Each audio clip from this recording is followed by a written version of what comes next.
key difference with the creation of the early games in the Battlefield franchise compared to now is quite astonishing.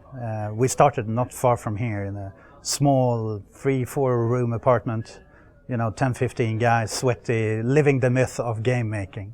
And now we're sitting here with Stockholm's probably best view.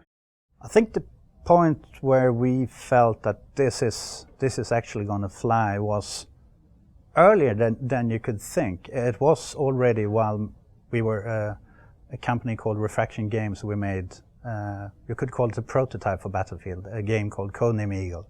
And we loved the multiplayer. It was more or less Battlefield. And we got a small but really true community playing the game.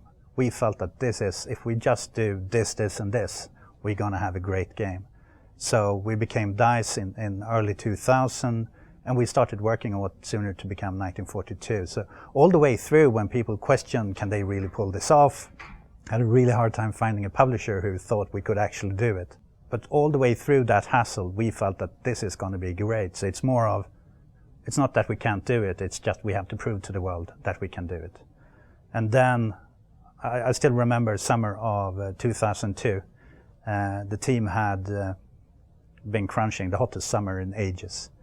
Crunching away, we just had to get the multiplayer demo out, and we put it out there, Wake Island. And the CEO at that time, Patrik Södlund, was sitting in the studio checking the numbers as people started to join, and I went out with the team celebrating and constantly calling in and hearing the numbers, and we passed this game, and we passed this game, and we really felt that this is it. And then coming to Alameda, San Francisco, showing off the game on USS Hornet, the carrier, with 64-player LAN, you could really smell that it was success in there.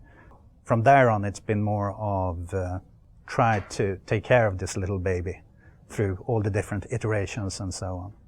So it's extremely dear to us. So after 12 years of making Battlefield, there are definitely pitfalls to stay away from and things you need to question in order to constantly deliver something new. With so many games, you're always afraid of turning stale, and number one is always listening to the community, since it is for them we make the game, so that's where you start. Second part is constantly bringing in fresh blood and opinions.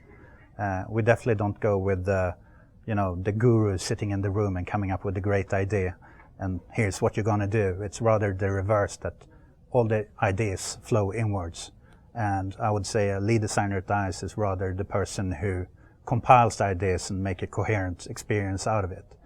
So it's very much team-based, and I think that's what kind of managed to take every game forward. We definitely don't lack ideas, since we do it in that way. I mean, 150 brains think better than one. So then it's more of kind of betting your money on the right horses. It's quite amazing. I mean, the Battlefield franchise, from the start, it's been DICE making it, and it's still the same studio, a lot of it the same people from those early days.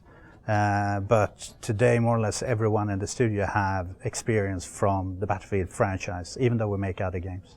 I think managing to keep the core group for such a long time has been, part of it is we make games we love to play. It's a luxury that not every studio has, and we do have it. So I've been doing this for 12 years, and people wonder whether I'm crazy or easy going, but it's just the fact that we make games that we love. It's still the same mentality of games first, but it's more smart thinking behind it.